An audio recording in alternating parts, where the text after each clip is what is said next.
நம்ம உடம்புல எந்த ஒரு பிரச்சனை வந்தாலுமே அந்த பிரச்சனையை பாதுகாக்கக்கூடிய ஆற்றல் மருந்து நமக்குள்ளேயே இருக்கின்றது. அதான் அற்புதமான யோக கலை.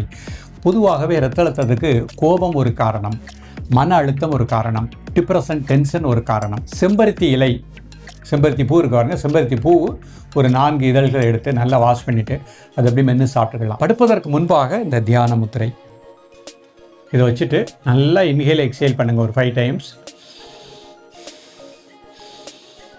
அந்த மாதிரி ஒரு 5 முறை பண்ணிவிட்டு அப்படியே ஒரு நிமிஷம் மூச்சை வாட்ச் பண்ணிவிட்டு அந்த ஒரு அமைதி கிடைக்கும். அந்த அமைதியில் அப்படியே படுக்கக்கூடிய நிலைக்கு போயிருங்க. கனவு வராது, நல்ல சாழ்ந்த நித்திரை வரும். இது ரத்த அழுத்தம் உள்ளவங்க தான் பண்ணணும்னு இல்லை. இன்றைக்கு நல்லா இருக்கிறீங்க, அழகாக அந்த பயிற்சியை ஒரு 15 மினிட்ஸ் ப்ராக்டிஸ் பண்ணுங்கள். வயது ஆக ஆக எவ்வளோ வயதானாலும் உங்களுக்கு மைண்டு காமாக இருக்கும். டிப்ரெஷன் இருக்காது, டென்ஷன் இருக்காது, லோ ப்ரெஷர் ஹை ப்ரெஷர் அந்த மாதிரி பிரச்சனையே வராது.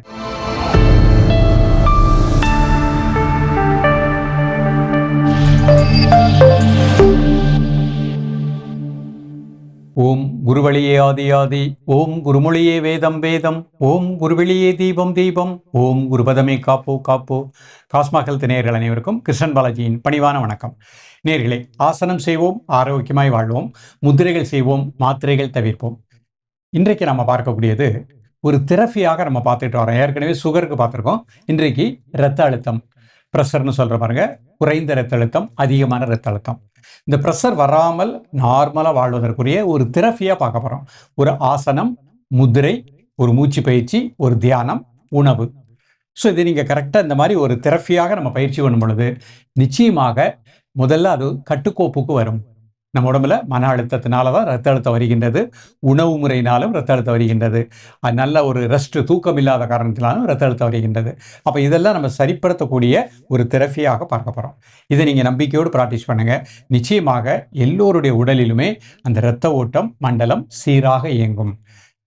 நம்ம உடம்புல எந்த ஒரு பிரச்சனை வந்தாலுமே அந்த பிரச்சனையை பாதுகாக்கக்கூடிய ஆற்றல் மருந்து நமக்குள்ளேயே இருக்கின்றது. அதான் அற்புதமான யோக கலை. பொதுவாகவே இரத்த அழுத்தத்துக்கு கோபம் ஒரு காரணம், மன அழுத்தம் ஒரு காரணம், டிப்ரெஷன் டென்ஷன் ஒரு காரணம். ஸோ இப்போ நம்ம மன அழுத்தம் டிப்ரெஷன் டென்ஷன் இல்லாமல் இருப்பதற்குரிய முத்திரைகள் பார்க்க போகிறோம். அதே மாதிரி ஒரு வஜிராசனம், சசங்காசனம், 2 ஆசனங்கள் பார்க்க போகிறோம். இந்த 2 ஆசனங்களுமே நமக்கு மன அழுத்தத்தை நீக்கக்கூடியது, மன அமைதியை தரக்கூடியது. அதோடு சேர்ந்து நீங்கள் கரெக்டாக அந்த முதிரைகளையும் ப்ராக்டிஸ் பண்ணிவிட்டு உணவிலும் ஒரு ஒழுக்கத்தை ஏற்படுத்தி கொள்ளுங்கள். அதிக காரம், அதிக உப்பு, அதிக புளிப்பு வேண்டாம். அந்த மாதிரி இல்லாமல் நம்ம அந்த பயிற்சியை பண்ணிகிட்டே வந்துட்டோம் அப்படின்னா நிச்சயமாக நல்ல ரிசல்ட் கிடைக்கும்.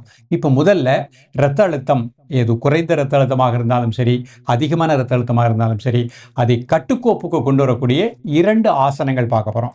முதல் ஆசனம் வஜிராசனம், 2வது ஆசனம் சசங்காசனம். இப்போ முதல்ல நம்ம வஜிராசனத்துக்கு போவோம். நிமிர்ந்து உட்காந்துக்கோங்க.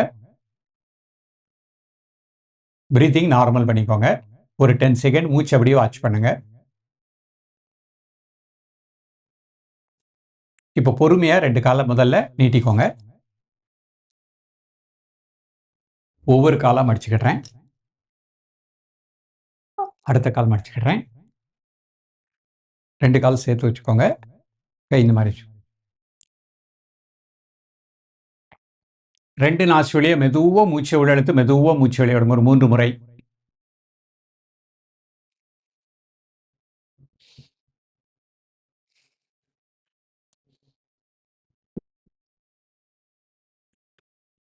இப்போ மூச்சை மட்டும் அமைதியாக வாட்ச் பண்ணுங்க. கண்களை மூடி ஒரு நிமிடம்.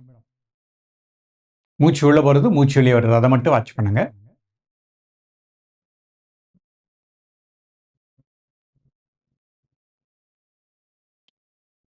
இப்போ அடுத்த ஆசனம் சசங்காசனம் பண்ண போகிறேன். வஜிராசனத்தில் இருந்துட்டே மூச்சு வெளியே விட்டுட்டே மெதுவாக கிளப்புனீங்க. கை சைடில் வச்சுக்கோ. 1 2 3 4 5 6 7 8 9 10. ரிலாக்ஸ். மீண்டும் ஒரு முறை பண்ணுறேன். மூச்சு வெளியே விட்டுட்டே கிளப்புனிறேன். அங்கே normal breathing. 1 2 3 4 5 6 7 8 9 10. Relax. Normal breathing. இப்போ சுகாசனத்தில் அமர்ந்து இரத்த அழுத்தத்தை கட்டுப்படுத்தக்கூடிய முதிரைகள் பார்க்க போறோம்.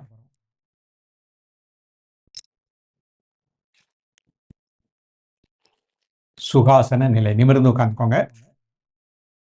முதுகலும் நேரா வச்சுக்கோங்க. முதல் முத்திரை சின்முத்திரை. மெதுவா மூச்சை உள்ளெழுத்து மெதுவா மூச்சு வெளிய விடுங்க.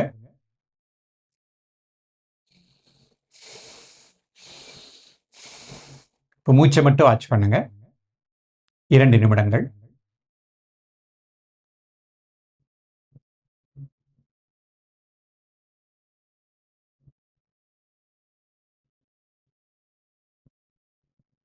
ரிலாக்ஸ் பண்ணி.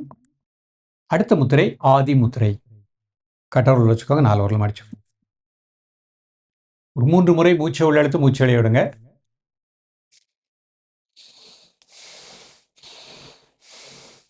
மூச்சை மட்டும் வாட்ச் பண்ணுங்க.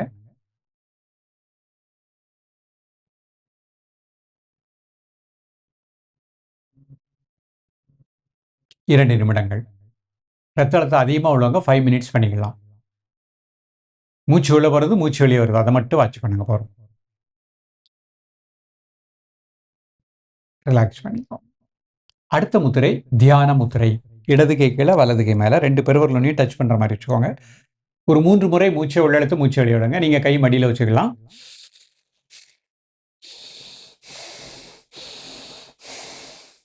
மூச்சை மட்டும் வாட்ச் பண்ணுங்க.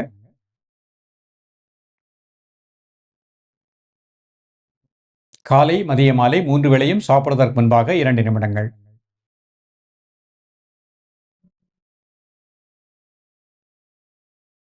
ரிலாக்ஸ் பண்ணிக்கோங்க. இந்த 3 முத்திரை பண்ணி முடிச்சோன்னா ஒரு அடுத்த தெரபி தியானத்துக்கு போகிறோம். இந்த மாதிரி சின்முத்திரை, நிமிர்ந்து உட்காந்துக்கோங்க.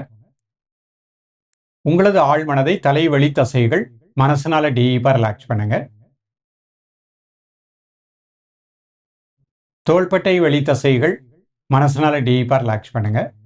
அந்த தசைகளில் இருக்கக்கூடிய எல்லா டென்ஷனையும் அந்த பூமிக்கு எடுத்து பண்ணிட்டோம். Relax deeply. வலதுகை வழி தசைகள் டீப்லி ரிலாக்ஸ். இடதுகை வழி தசைகள் மனசனால டீப்பாக ரிலாக்ஸ் பண்ணுங்க. just outer parts of our muscles relax deeply. வயிற்று வலி தசைகள் டீப்லி ரிலாக்ஸ். வலதுகால் இடதுகால் வலி தசைகள் ரிலாக்ஸ் டீப்லி. இப்போ மெதுவா மூச்சை உள்ளெழுத்து மெதுவா மூச்சை வெளியிடுங்க. ஒரு 3 முறை.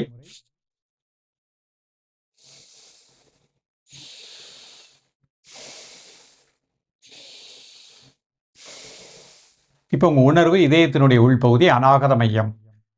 அந்த பகுதி முழுக்க நல்ல பிராணசக்தி கிடைப்பதாக எண்ணுங்கள். உங்களது மூச்சோட்டத்தை இதயத்தினுடைய உள்பகுதியிலே கூர்ந்து தியானிக்கவும். 2 நிமிடங்கள். இதய துடிப்பு சீராக இயங்குவதாக எண்ணுங்கள்.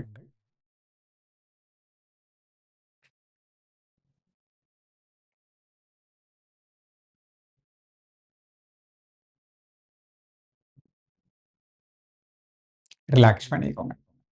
இப்போ நம்ம உணவு வருவோம். உணவு அப்படிங்கிறது ஒரு தெரபி தான். அதிக காரம் வேண்டாம், அதிக உப்பு வேண்டாம், அதிக புளிப்பு வேண்டாம். செம்பருத்தி இலை, செம்பருத்தி பூ இருக்கு பாருங்க, செம்பருத்தி பூ ஒரு 4 இதழ்களை எடுத்து நல்லா வாஷ் பண்ணிட்டு அதை எப்படி மென்று சாப்பிட்டுக்கலாம். அதே மாதிரி கொய்யாப்பழம் உணவில் எடுத்துக்கோங்க. கருப்பு திராட்சை பழம் உணவில் எடுத்துக்கோங்க. ஆரஞ்சு பழம் உணவில் எடுத்துக்கோங்க. பீட்ரூட் உணவில் எடுத்துக்கோங்க. இரவு படுக்கும் பொழுது சுக்குமல்லி காப்பி, கற்பட்டி சுக்கு போட்டு கொதிக்க வைத்து அது குடிக்கக்கூடிய பழக்கத்தை எடுத்துக்கோங்க.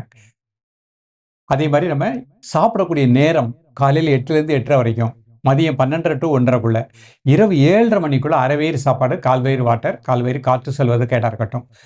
செல்ஃபோன் யூஸ் பண்ணுறத லிமிட்டேஷனாக பண்ணிக்கோங்க. அளவுக்கு அதிகமாக யூஸ் பண்ண வேண்டாம். இரவு படுப்பதற்கு முன்பாக செல்ஃபோனை தூர வச்சுருங்க. வச்சுட்டு நீங்கள் ஒரு 9:30 மணிலேருந்து 10 மணிக்குள்ளே படுக்கைக்கு போயிடணும். மேக்ஸிமம் 9:30. படுப்பதற்கு முன்பாக இந்த தியான முத்திரை இதை வச்சுட்டு நல்லா இன்ஹேல் எக்ஸேல் பண்ணுங்க ஒரு 5 டைம்ஸ்.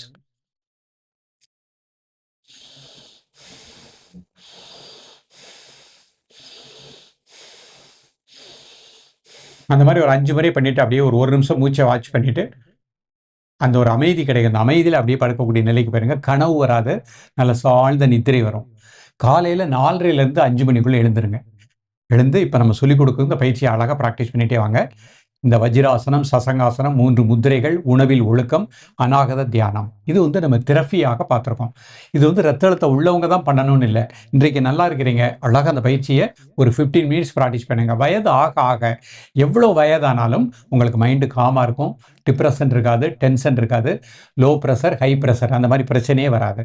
மாத்திரை சாப்பிடுகின்றவர்கள் நீங்கள் எந்த டாக்டர்கிட்ட காமிக்கிறீங்களோ அந்த டாக்டர்கிட்டே சொல்லிவிட்டு இந்த மாதிரி ஒரு தெரப்பி நான் யோகா எடுத்துக்கிட்டு இருக்கேன், அவங்ககிட்ட போய் செக் பண்ணுங்கள். 21 டேஸ் கழிச்சு நிச்சயமாக அது ஒரு கண்ட்ரோலுக்கு வர ஆரம்பிச்சிடும். டாக்டருடைய அட்வைஸ் படியே நீங்கள் கிராஜுவலாக மாத்திரையை குறைச்சி மாத்திரையே இல்லாமல் வந்து விடலாம். தொடர்ந்து பயிலுங்கள். மீண்டும் சந்திப்போம். நன்றி, வணக்கம்.